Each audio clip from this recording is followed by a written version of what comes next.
So 5 years ago, we moved to this small abandoned chateau. It was built in 1360, so it's got 700 years of untold stories. Now, over the last 5 years, we have been renovating the chateau, and we now have a chambre haute and restaurant, so lots of guests coming to stay. So one of the big questions that we always get asked from people who've come to stay with us and our diners is, do we have ghosts? Well, that's one question. The other question is, do you believe in ghosts? So we're going to take you through the chateau today and talk to you about the untold stories that our guests have told us of their experiences they've had and things they've witnessed while staying at the chateau. So let's get back and get started.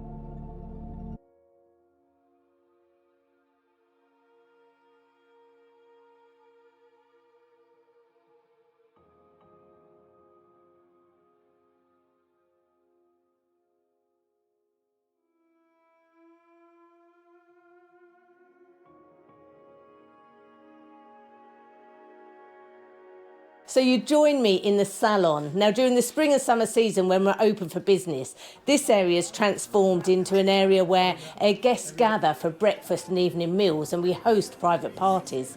But in the winter months, this is when me and Ted transform it into our own living space. However, when we first purchased the chateau, the entire estate was uninhabitable. It'd been abandoned for decades.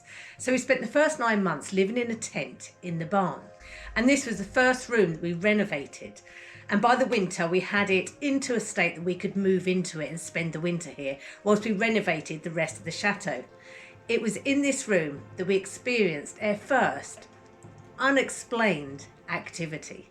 So after a long day of renovating the chateau, we used to come in here and sit on the sofa, read our books and just relax with the dogs. During this time, it was COVID, it was locked down. We didn't know anybody in France, and because of COVID, we hadn't had the chance to meet anybody in France. Our front gate at the top of the estate is always padlocked, and that's the only entrance onto the estate. The very first night of sleeping here, we were sitting on the sofa, reading our books, when suddenly this happened.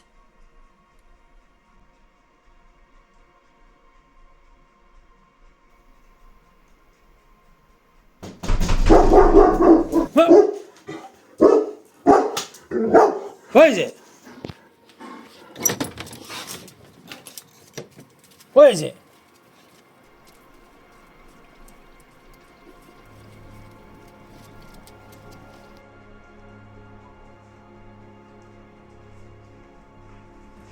Hello? There's nobody here. We can't. Well, where the hell would they go? The gate's locked. There's nothing here. Who the hell is that bashing on our door? It was about midnight. We opened the door and there was nobody there. It was totally black outside, completely quiet, and there's no way anybody could get from the front door all the way up to the top of the estate and over the padlock gate. Now, this didn't happen just on one occasion. This happened on quite a lot of occasions. We kind of got used to it in the end, just understood there would be nobody there. We always run and opened it because otherwise the dogs would keep going berserk. But yeah, we just kind of lived with it in the end. But it's just something that we've never been able to explain. However, the weirdest thing is that as soon as we opened for guests, it completely stopped. We never had it again, and we haven't had it since. That's the only activity we've had in this room. But let's go on to the other rooms, because there's a lot more to come.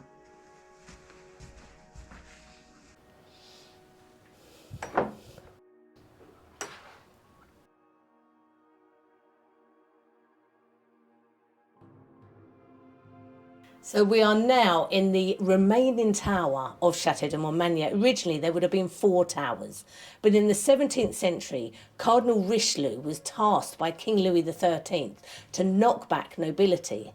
Now at that period of time, Joseph Marcourt, the Lord of Montmagny, was also gendarme to the King's guards. Now he was thought to be influential in the uprising against the King. There was no uprising, but the King thought there was going to be. So he tasked Cardinal Richelieu to knock back nobility, and to do that, they knocked down their towers. But the King allowed each property to have 1 remaining tower, just in case he ever needed to use it for his own defence. So that's why we only have 1 tower at Montmagny. So it's in here that we hear a lot of activity. I'll take you up to Ted, who's in the Jean Pierre suite, and he can tell you more about it. Let's go.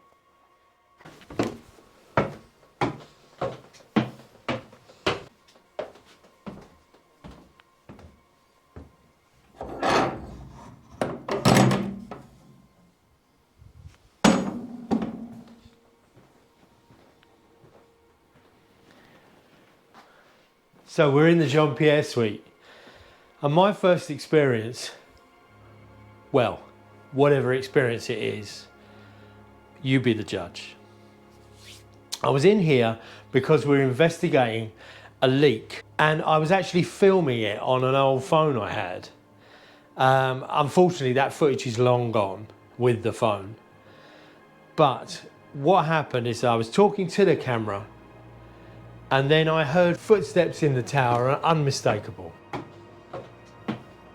And then I heard voices. There was 2 voices, 2 male voices. And so I was quite startled at the time. So I turned and shouted, "Hello, bonjour." And the voices just continued. The footsteps stopped, but the voices continued on, quite muffled, couldn't understand what they were saying.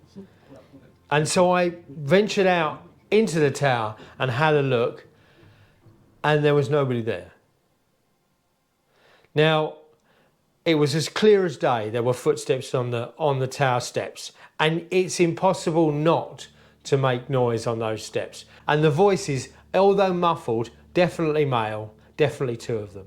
The thing that causes me some kind of slightly disturbed feeling is that I was in the property on my own. There was myself and Hans the dog. So after my experience, when we were open to the public, we had many guests who told us that they heard footsteps in the middle of the night on the tower steps.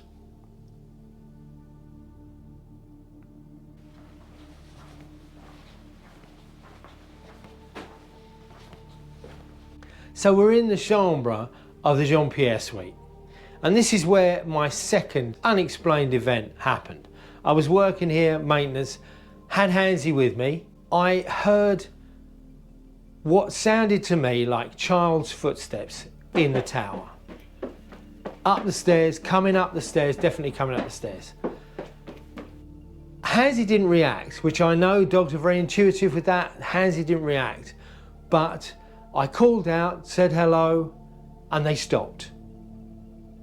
Lisa was here working with, or filming with, one of our cameramen for the Channel 4 series Help We Bought a Village.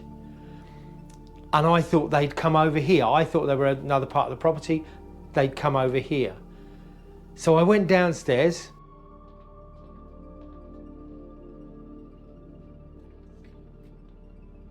Obviously nothing there. I thought, well, where are they? Because they're not around. So I walked over to the old relay, and that's where they were filming in there. And I remember exactly what I said. I went, "Oh, you're in here." And I know both of them turned to me and looked at me as if to say, "Oh, have you seen a ghost?" Because you look very shocked on your face. And I said, no, I just thought you were over here." "Well, what's happened?" says Lisa. And I said, "Well, I just heard footsteps on the tower steps, and it was definitely a child's like footsteps." So at that point, we had a discussion about it. Obviously, John filmed my conversation and all that sort of thing. And so we just left it at that. We didn't think any more of it. However, John was staying over for 3 days, and he normally goes back to his hotel room, downloads the footage, and he contacted us the next day to say that one thing had happened to him, and it had never happened to him in his extremely long career as a cameraman, is that as I came in to the old coach house, his camera stopped filming. And when I left, it started up again. So all the footage that he shot of me explaining what had happened was not there. And it reset the timer on his camera. And he said it's never happened in nearly 40 years of doing this job. So make of that what you will.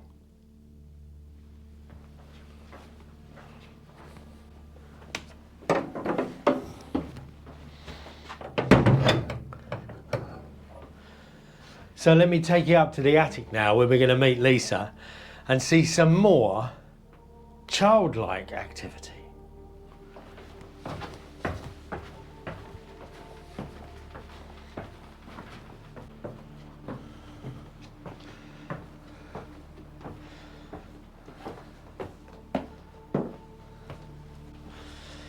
So this is the attic space of the chateau. We actually have 2 attics. This is one of the areas, and this again is footage that happened when a cameraman, John, was here for the Channel 4 programme. We had been installing a new roof in the chateau, and it'd come to the end of the project. Roof was finished, and we was up here doing some filming with John. Now, the way filming works when we film for the television programme is that John will do an interview with myself and Ted, and we will talk about the project that's just happened. After the interview's finished, me and Ted go away, and John will stay in the area and do close-ups of what we've been talking about. On this occasion, we did the interview up here, and it was completely clear at that stage because the workman who'd done the roof had just left. And we even spoke about how clear they'd left it. How fabulous job they'd done to clear up. And so it was completely clear up here. After we'd finished the interview, it was beginning middle of December, wasn't it? It was definitely after November because they finished in November. It was definitely December. And I said, I better start thinking about getting the Christmas decorations out now. Just an off-the-cuff comment. We went downstairs, had a cup of tea. John came back up to do the close-ups and immediately came running back down the stairs and said, you've got to come up and look at this. We came back up here, and in the middle of the floor was a pile, and it had been piled quite neatly, of old Christmas decorations, all cracked and crumbling, very old baubles and handmade Christmas decorations, and they were in a pile just in the middle of the floor. Now, we looked back on John's camera just to make sure that we hadn't missed them when we was up here doing the interview, and he looked back on his footage, and during the interview the floor was completely clear. So again, I think that's kind of childlike activity. It is somebody playing games, just having a bit of fun. Yeah, and it's just also very strange that I had literally just said I need to get the Christmas decorations out, and this pile of, obviously we couldn't use them, Christmas decorations appeared in the middle of the floor. Yeah. That's quite crazy, isn't it? It's bonkers. These things happen. However, we're now going to go down to the room that's actually had the most activity, the chambre d'armes. Let's go downstairs.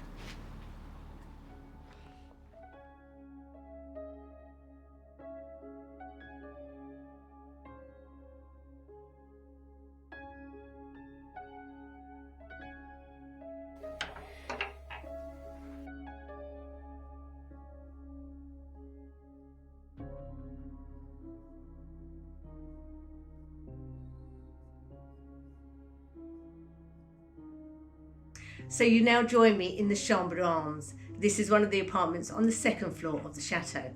This is the room that has witnessed the most unexplained activity, I guess you could call it. Now, myself and Ted have never actually slept in any of these apartments. So the stories we're about to tell you are witnessed mostly by our guests that have stayed here, and it's what they have relayed to us. This room has been told by a lot of our guests to us that they feel it's the healing room. And we have so many guests that stay here that say they sleep so well and they wake up feeling so invigorated, motivated, and that a lot of their ailments have gone. But there was one that I witnessed with my own eyes. We had a younger couple in their 30s, a very fit, athletic couple that stayed for a week with us, and they would go out each day doing different activities, mountain climbing, biking. And on this one occasion, they'd been out hiking. The lady had fallen over and she'd hit her chest on a stone, really bruised her chest quite badly. And the next morning, she came down to me at breakfast and she said, Lisa, I've got to show you something. Now, she'd shown me the bruise on her chest the day before. And she went to bed that night. And she said in the middle of the night, she woke up. And she said she felt a presence on top of her. And the way she explained it was it was kind of a mass and a warmth on her chest, pushing onto her chest. But she said she didn't feel scared at all. She said, I felt overwhelmingly peaceful and calm. And she said, I really can't explain the feeling, but look at this. And the bruise had completely gone from her chest, and it apparently didn't hurt her at all. So that is something that I saw with my own eyes that I can't explain. But we've had lots of other people say they feel this is the healing room. We had one lady in particular that had insomnia. Before she went to bed, the first night she stayed, I asked her what time would she like breakfast in the morning. She said, well, as early as possible, because I have insomnia. I don't sleep at all, so I will be up very early. So I said, well, the boulangerie opens at 7, so should we say 7:30? She said, fine. 7:30 came and went, and she didn't. 8:30 came and went, 9:30. All of our other guests had eaten breakfast and departed for the day. And I was getting quite worried, so I came up and I knocked on the door. And it took a while for her to answer. And when she did, I could see she had just got out of bed. And she was amazed. She said to me, when she did eventually come down to breakfast, she was quite tearful and overwhelmed. And she said, I've never, since I can remember, slept through the night. I've had insomnia all my life. And she said, I've never been able to sleep through the night. She said, and I went to bed at 9 o'clock last night, and you just woke me up at 9:30, and that's never happened in my life. So it does feel that this room has a calming effect on a lot of the people that stay here. However, we did have one incident from another volunteer of ours, Carsten, that came with his son. This is what they had to say about it. Hello there, people. I'm Carsten, and this is my son Tobias. As you can hear, we're not English, we're from Denmark, so you have to excuse our language here. We'll try our best. We agreed on telling our little story, the little experience we had at the Chateau. The event itself played out in about a second, but so it's... very short. Yeah, but to us it was, an experience. I think I've been volunteering at the Chateau now. I've been there 9 times. I think it started in 2022. And at some point I thought my son, this little lump here, he should join me and come see the place, come work with us. So I think it was a year after, in 2023, we went down there together, and we had a fantastic week. Got a lot done. I told him before we went that there's nothing fancy about it. We work from morning till evening, and when you go to bed, you're tired. Yeah. So I think this would have been we're getting there. Can you hear it? The 3rd or 4th night, something like that. We'd finished the work. We'd had our supper, is that what you eat at night? And we went to the room, and Tobias, he was lying on his bed. We were staying in I think they called it the chambre des armes. which I consider to be my room, Ted and Lisa. And I just finished showering, and you, as I said, were lying on the bed.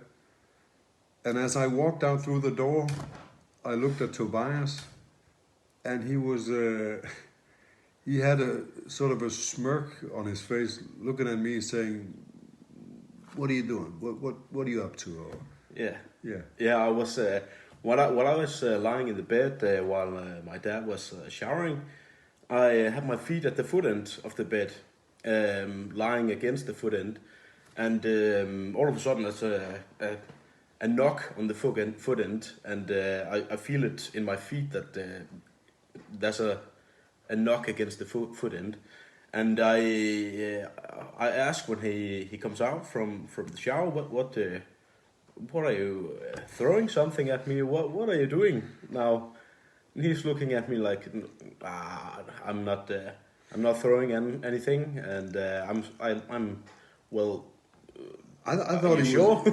I thought he was losing it. I thought I was like, "What? I didn't do anything." And this went forth and back a few times. Yeah, he said that you're just kicking it. You're making fun of me. You're just kicking the foot end now. And I remember you saying it wasn't just a knock, as you said. You could actually feel it in your entire body.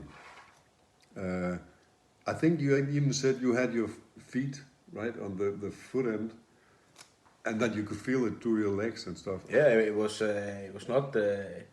not something small. It was a loud knock, and I felt it in the foot end into my feet. Yeah. And we were after we were done talking back and forth, we were like, well, what was it? Kind of realized that what's going on here, and I remember the hairs on my arms. But we're reasonable people. I think we're not hillbillies. We're boring people. We think if you jump into a lake, you get wet. Yeah. If you stick your hand in the oven, you burn yourself. I agree. Yeah. Things have to be simple. So I think we spend a lot of time still lying there afterwards in our beds, looking at each other, and at the same time trying to explain find a reason for it. Oh, it must have been a huge mosquito, or, trying. But yeah. We don't really know what it was. No. As I said, I think we're normal people. I think perhaps even boring. I think so boring, in fact, that a ghost would pick the next door. But perhaps not this time. I don't know. I want to say also that I did the mistake that actually I think it was the first time I stayed at the Chateau. I asked Ted and Lisa, "Have you ever experienced anything here at this old chateau?" And they told me some stories. I think you might hear about them today. And that wasn't very smart of me, because I had to stay at the room at the same night. I didn't fall asleep straight away, but nothing happened. And I don't think I ever did experience anything. So this was kind of new to me. Yeah. Not a long, long story, but enough to make us wonder, what was that? I think the ghost might have agreed that that's your room, and me lying in the bed wasn't yeah, that might have been wasn't yeah. the meaning. Yeah. So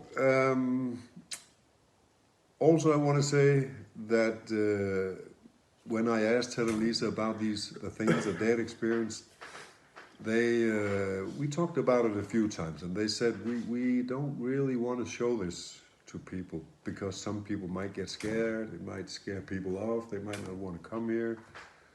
So finally, they've decided to share it with you guys. So I think we're just gonna finish off by saying happy haunting, or as they say, happy Halloween. Happy Halloween. Perhaps you might even want to go to the chateau yourself and see what you can experience there. So as you can see, that freaked them out just a little bit.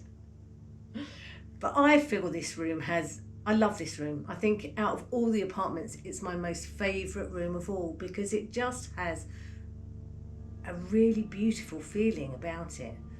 And I think all of the activity that we've witnessed, and some of you may say, why have we never mentioned this before? Well, the reason for that is that we never wanted to scare our guests away. We always thought that if people knew about this activity, they might not come.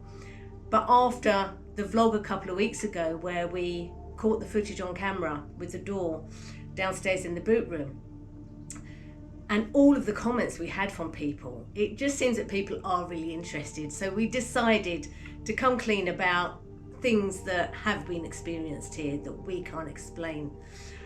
We have quite a lot more stories from guests that have stayed, and they're going to do videos for me over the time and talk themselves about their experiences. But for now, we'll leave it there. We are going to continue some more investigation. I think in the past, because we've been so busy with renovating, we have kind of just, I suppose, got on with it and not really thought about the activity at all. We've been too busy to think about it. But maybe now's the time to have a little bit of an investigation. We have been contacted by several people, so there may be, there may be something to come. But in the meantime, I'm going to set some cameras up, and I'm going to put it in this room, because I do feel this is the room that would possibly have the most activity in it. And I'm going to set cameras up in different locations around the room to try and capture the entire room. And I'm going to leave them for a couple of weeks and just see if we witness anything in here.